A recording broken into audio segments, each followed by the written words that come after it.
이 수술 받고 나 죽을 뻔했어, 너무 힘들었어, 너무 고생했어, 이거 절대 하지 마, 이런 얘기들을 임플란트 한다 그러면 주위 분들이 많이 얘기하십니다. 상악동 이식 어렵지 않습니다. 안녕하세요. 더 와이즈 치과병원 지식 큐레이터 김태희입니다. 오늘은 더 와이즈 치과병원의 병원장이자 치주과 전문의 임세용 원장님과 함께 임플란트에 대한 다양한 궁금증 풀어보도록 하겠습니다. 원장님 안녕하세요. 네, 안녕하세요. 네, 원장님 직접 간단하게 소개 부탁드리겠습니다. 네, 안녕하세요. 더와이즈 치과병원 병원장 임세용입니다. 원장님 예전에 제 지인이 임플란트 수술을 했는데 아프기도 하지만 너무 많이 붓고 막 멍도 들고 고생을 엄청 많이 또 했다고 합니다. 이건 어떤 수술이 이렇게 힘든 건가요? 대부분의 그런 환자분들이 정말 많이 고생하셨다, 이런 경험담을 들어보면 네. 대부분 상악동 수술입니다. 이 상악동 거상술이 임플란트 시술 중에서도 가장 난이도가 높고요. 따라서 시술을 받은 이후에 환자분들의 통증과 붓기도 아마 제일 심하지 않을까 싶습니다. 정확하게 상악동 거상술, 이게 어떤 수술 얘기하는지 조금 쉽게 설명해 주시면 좋을 것 같아요. 네. 위턱 어금니 쪽에는 네. 공기 주머니가 있습니다. 상악동이라는 공기 주머니가 있는데요. 빈 공간입니다. 빈 공간인데 위턱 어금니 치아를 발치를 하고 나면 이 길이가 줄어듭니다. 뼈의 길이가. 그래서 일반적으로 저희한테 필요한 뼈의 길이는 10mm 정도가 됩니다. 그런데 발치하고 나서 시간이 많이 흐르면 5mm, 어떤 분들은 1mm, 2mm 이렇게 뼈의 양이 줄어들면서 그 공기 주머니가 그냥 내려온다, 이렇게 생각을 하시면 됩니다.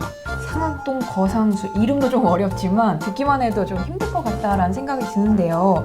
아프지 않게 할 수 있는 방법이 있나요?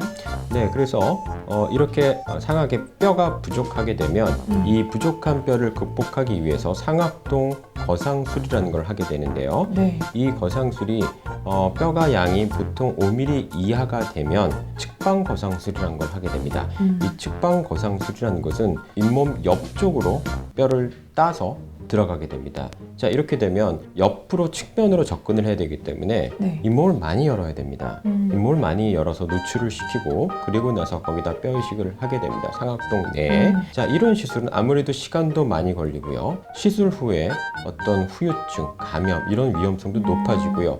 무엇보다 환자분들이 거의 2주 이상을 붓고 멍들고 일상생활이 참 힘들 정도로 많이 고생들을 하십니다. 그래서 저는 과거부터 이것을 어떻게 하면 줄일 수 있을까 많이 고민을 했었고, 그래서 저는 ISI라는 기법을 쓰게 됐는데요. 이것은 일반적으로 측방이 아닌 수직적으로 접근을 하는 방식입니다. 밑에서부터 뼈를 들어올리는 겁니다. 네. 자, 밑에서부터 뼈를 들어올리는 것은 과거에는 3mm, 4mm 이상 뼈로 들어올리기가 힘들었습니다. 그래서 뼈의 양이 5mm 미만이면 지금도 교과서나 일반적인 수술은 측방 거상술을 권합니다. 왜냐하면 5mm 이상을 수직적으로는 들어오기가 힘들다, 이것이 일반적인 얘기입니다. 하지만 제가 하는 방법은 좀 특수 기법을 통해서 뼈를 주사기를 통해서 들어올립니다. 이런 식으로 주사기를 통해서 들어올리면 그 상악동이 5mm, 많게는 10mm까지도 올라갑니다. 그렇기 때문에 굳이 측방으로 접근할 필요가 없습니다. 따라서 경우에 따라서는 절개를 안 하기도 하고요. 일부 절개 조금 할 수도 있지만 시술이 너무 간단합니다. 그래서 대부분의 이 ISI 시술은 조건만 허락한다면 비록 상악동 거상을 해도 5분 이내로 끝나는 경우들이 많습니다. 당연히 환자분의 수술 붓기는 거의 나타나지 않겠죠. 그래서 이런 시술은 정말 환자분들한테 제가 정말 권해드리고 싶은 저희 병원의 가장 큰 자랑이지 않을까 싶습니다. 네, 5분 일하면 정말 받고 싶다라는 마음이 드는데요. 그렇다면 누구나 또 이 ISI 기법을 적용받을 수 있는 건가요? 네, ISI 기법이 크게 두 개로 저는 나눕니다. 절개를 하지 않는 FISI, 이것은 아예 절개를 하지 않고 합니다. 물론 이것은 제한이 있습니다. 제한이 있고 대부분의 상악동에서는 저는 거의 ISI로 합니다. 측방 거상 극히 드뭅니다. 그럼 어떤 경우 측방을 하느냐, 너무 정말 환자분들의 뼈가 종이장처럼 너무 광범위하게 부족한 경우가 있습니다.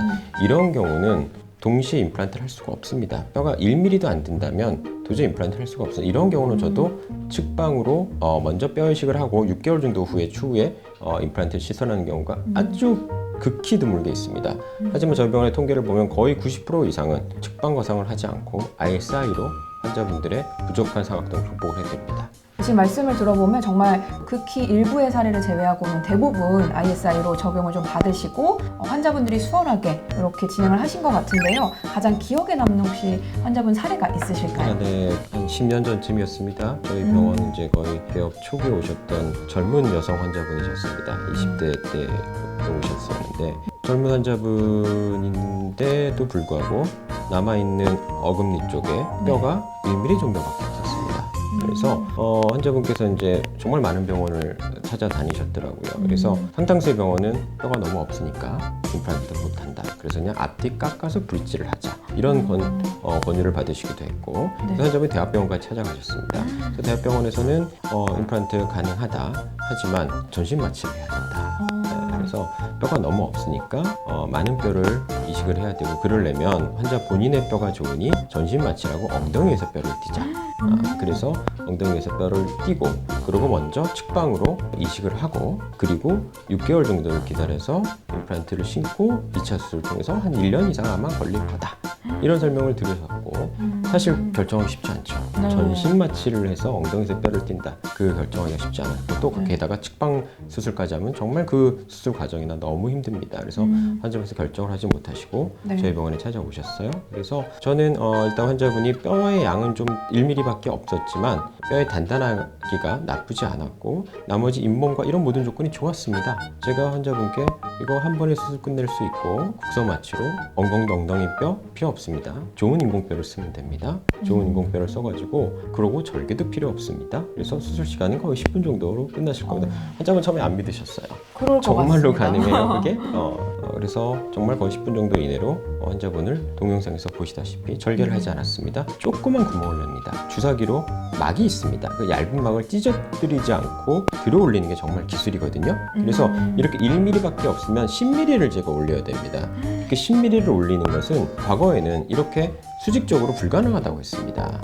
그런데 제가 개발한 주사기 요법은 주사기에 인공뼈를 넣고 막을 들어 올리면 이 막을 거의 10mm 이상 찢어뜨리지 않고 올릴 수 있습니다. 그래서 막을 들어 올리고 거기다 추가적으로 인공뼈를 더 이식을 하고 그리고 임플란트까지 식립하고 1회법으로 끝냈습니다. 그래서 이런 경우는 뼈 이식을 많이 했기 때문에 2-3개월 안에 끝낼 수는 없습니다. 그래서 그 이식한 뼈가 충분히 자기 뼈가 되는데 보통은 6개월이 필요합니다. 6개월 만에 수술 한 번으로 고철 마무리해 드렸습니다. 지금 10년이 지났죠? 잘 쓰고 계십니다. 아주 성공적으로 뼈가 다 골화가 돼서 잘 쓰고 계시고 지금도 잘 병원에서 체크를 받고 계십니다. 근데 이렇게 실제 사례 좀 들으면서도 너무 놀라운 게 이렇게 많이 돌아다니고 대학병원까지 가고 이렇게 오래 걸릴 거를 정말 수월하게 그래도 간편하게 고생을 조금 덜 할 수 있도록 이 ISI 기법으로 진행을 하셨잖아요. 환자분들이 느끼기에 시술과 또 수술이라는 이 단어 차이에서도 느낌이 좀 달라질 것 같거든요. 부담감이라든지 심리적인 요인이요.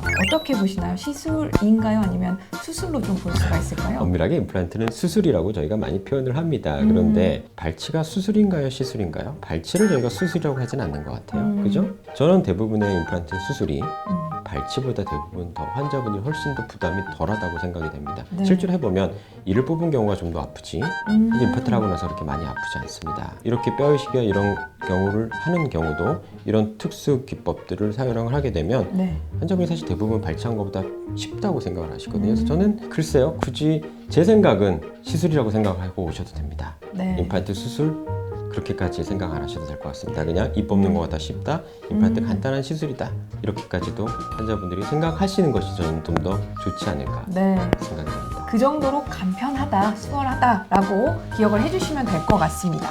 마지막으로 원장님께서 우리 또 ISI 시술법을 고민하시는 분들에게 주의할 점이라든지 당부 말씀 부탁드리겠습니다. 네, 대부분 주위에서 환자분들이 이제 삼각동 이식을 해야 된다 그러면 일단 겁부터 먹으십니다. 왜냐면 주위에서 이 수술 받고 나 죽을 뻔했어, 너무 힘들었어, 너무 고생했어, 이거 절대 하지 마, 이런 얘기들을 임플란트 한다 그러면 주위 분들이 많이 얘기하십니다.